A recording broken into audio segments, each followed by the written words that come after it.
nous avons été surpris par l'incompétence caractérisée de cette commission nationale des élections. Je ne peux pas dire indépendante. Vous m'en excuserez.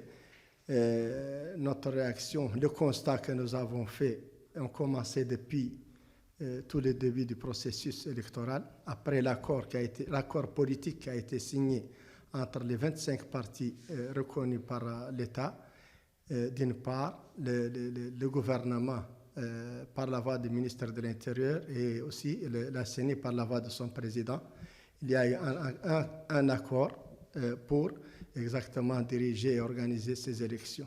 Et je peux vous dire, pour ne pas être long, qu'aucun point, qu'aucune condition posée par cet accord n'a été respectée par la CENI, à commencer par les listes électorales qui ont été mises en place par la CENI sans jamais associer les partis politiques. La deuxième étape, c'est les présidents et membres des bureaux de vote. On était d'accord qu'on va associer les partis politiques au moment de la mise en place de ces présidents des bureaux de vote. Même en cours d'opération, les partis politiques les présidents des partis sont réunis avec la CENI et le président leur a garanti que tout ce qui a été fait sans eux sera remis à zéro. Alors rien n'a été fait non plus.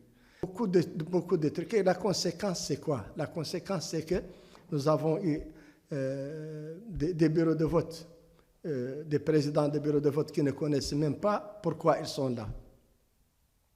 Ils ne savent même pas pourquoi ils sont là, quel est le rôle qui leur est assigné. Et le scrutin a commencé alors dans plusieurs bureaux de vote alors qu'il n'y avait aucun représentant. Ensuite, la vérification de l'identité. Le votant venait et c'est seulement le président qui confirmait le nom et l'identité de l'individu à les y voter. Alors que les autres qui sont là ont le droit de s'assurer de l'identité du votant. Ça n'a pas été fait. Le comble maintenant, c'est qu'il est tacitement écrit, noir sur blanc, que les représentants le président du bureau doit délivrer des procès-verbaux à tous les représentants. Et c'est sur cette pièce-là qu'on pouvait vérifier la véracité de ce qui s'est fait. Même sans pièce d'identité, en dépassant le tout, mais s'il n'y a pas de PV, donc il n'y a pas de... Nous, à notre niveau, on ne peut pas vérifier la véracité du scrutin. S'ajoute à cela la dictature des présidents de vote qui croient qu'ils ont une force juridique ou une force judiciaire pour renvoyer qui ils veulent, quand ils veulent et comme ils veulent. Le président doit gérer le bureau de vote, mais il n'a pas à imposer quoi que ce soit. Le président doit gérer le bureau de vote, mais il n'a pas à imposer quoi que ce soit. Il n'a pas le droit de renvoyer quelqu'un, il n'a pas le droit de refuser l'accès à quelqu'un, et il n'a pas le droit de communiquer un résultat sans avoir l'aval de tous les représentants qui étaient là. Et alors je peux vous jurer que ça n'a eu lieu nulle part.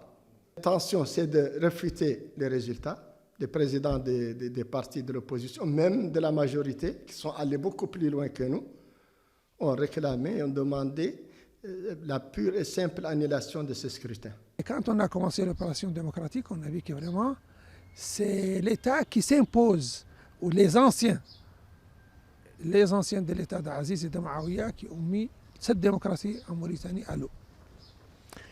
Je rappelle ici que le Premier ministre, en activité actuelle, a fait une déclaration à l'EG. Il a été rappelé par le président de la République parce que cette déclaration pousse les gens à voter INSAF, parti du gouvernement, ouvertement.